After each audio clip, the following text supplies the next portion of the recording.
Your Coca-Cola bottler presents Claudia, based on the play and novels by Rose Franken. Brought to you transcribed Monday through Friday by your friendly neighbor who bottles Coca-Cola. Relax, and while you're listening, refresh yourself. Have a Coke. And now, Claudia.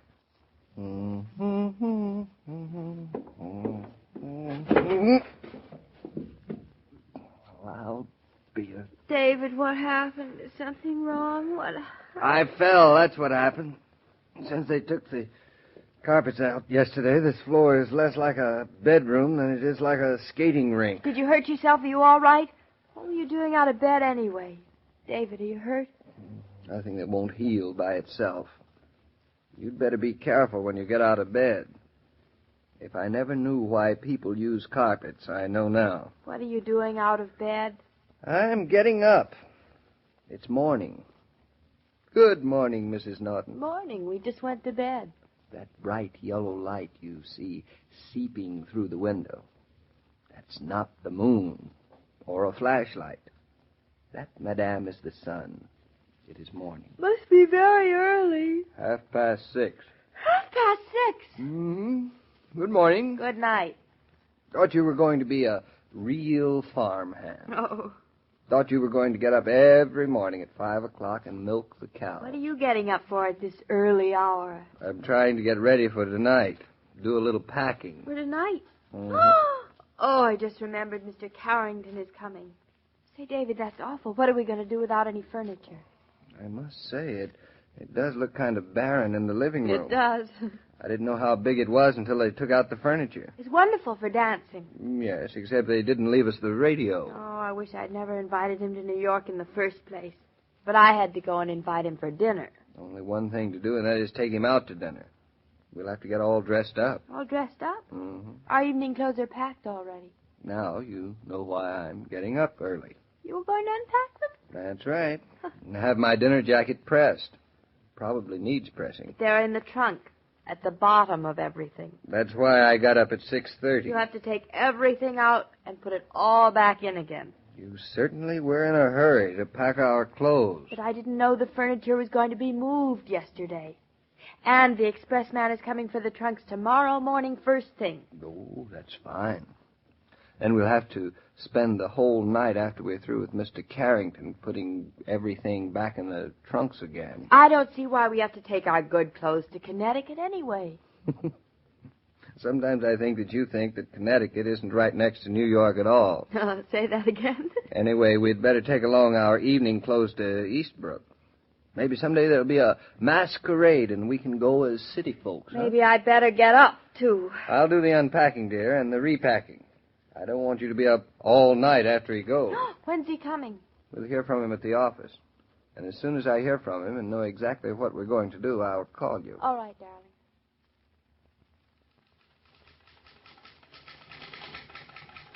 Well, David, we should be hearing from Victor Carrington at any moment. Yeah, I guess we should. We're very fortunate that Claudia asked him to come to New York that day. Invited him, I should say. Yeah, I guess we are. Oh, indeed. He's undoubtedly looking forward to it as a pleasant change from the ordinary routine of his trips to New York. A change, eh? Well, it will be that, all right. Round the formal banquets that a man of his position is invited to, the endless dinners at large houses, all the pomp and circumstances. Yes, that must become very tiring. Eating standing up can become very tiring, too. Oh, yes. I must say the buffet dinners that people like to serve at formal parties, balancing your plate in one hand and your knife in the other. Better setting for a juggling act in the conversation. I wasn't thinking of a buffet supper, Roger. I was thinking And when more... Claudia described the farm to him on the telephone, well, you know how many of these captains of industry feel. The more they get out of life, the more they start to worry about the things they're missing. You mean you think Carrington would like to be moving to a farm himself? Part of him would, David. Believe me. One part of Victor Carrington's personality would like nothing better than to be moving to a farm. But life has a way of becoming very complicated if you let it. Sometimes it gets complicated without your letting it. Sometimes it just That's gets... true, David. That's why I think Carrington is coming to New York at Claudia's suggestion when he was not interested in coming at yours and mine.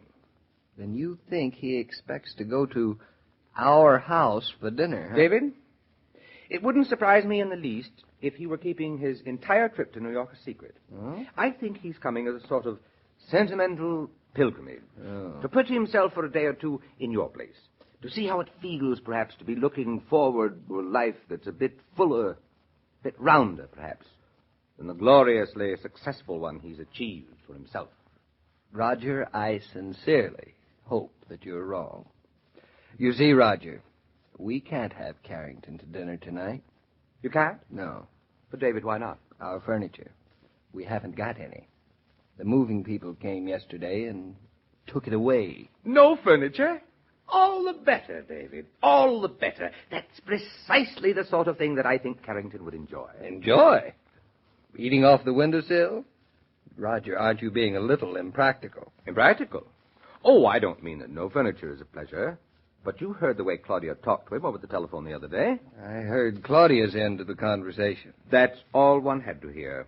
But we literally haven't got a table to eat from.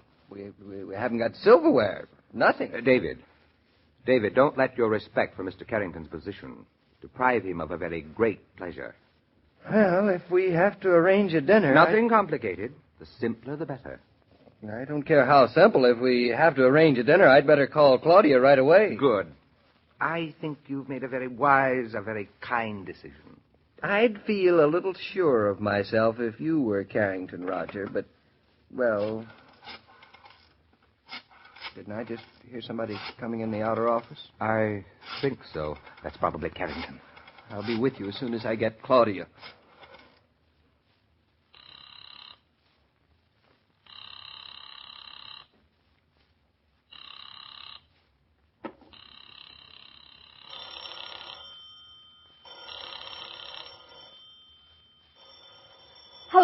Hello, David. You sound as though you're in a terrible hurry. Has Carrington come yet? What? Dinner here? But, darling, 7 o'clock? Well, I guess we can get a table from Bertha and chairs. And we've got 2 chairs in the bedroom. And we have the everyday china and the pots and the pans and we can use paper napkins. And I guess I can make hamburgers. And then we're going to have salad. And, I have some canned apricots. And, David, it's almost 7 o'clock. Carrington will be here any minute, Claudia. You're marvelous. Don't you think I'm very efficient? Aren't you surprised? I'm never surprised when you do something well. But what makes you think I like surprises? Darling, I hated to ask you to do this, but Roger made me feel that it was almost an act of charity. It's really better this way. Bertha helped, and she's going to cook dinner. And I packed away the evening clothes again, and everything looks wonderful. Doesn't it? Wonderful. It's as bare as the Yankee Stadium in February. I hope Mr. Carrington thinks so. Oh, there he is now. It could be Bertha, I guess. Maybe she had to go downstairs and get French's dinner ready. Well, Suppose you everything's go see ready, who it is. darling.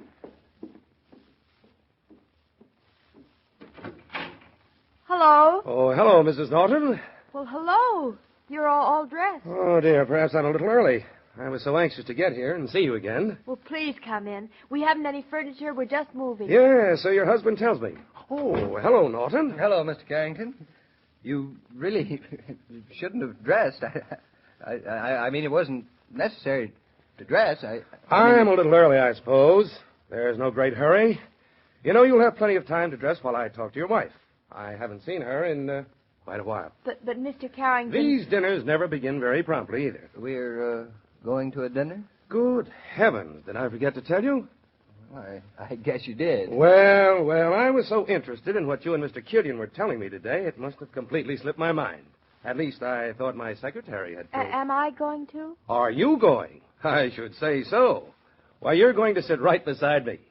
I expect to enjoy this dinner more than any dinner I've been to in quite some time. What dinner is it, Mr. Carrington? It's our annual industry-wide banquet. Oh? Main reason I'm in New York is to attend it. Is it a very big dinner? Very big and very important. Fine opportunity for your husband to meet some men with problems similar to mine. Next year, I think our freight terminal will be the sensation of the banquet. I'll expect your husband to give an address. David, I think you better start getting dressed. Dressed? Dressed. Claudia, where did you put my... There at the bottom. At the bottom? Will you need any help? No, I can manage. We haven't got much time at that, Naughton. When you're ready, we can talk freight terminal while Claudia dresses. I'll be right back, just as soon as I can find my... Well, it certainly is nice to see you again.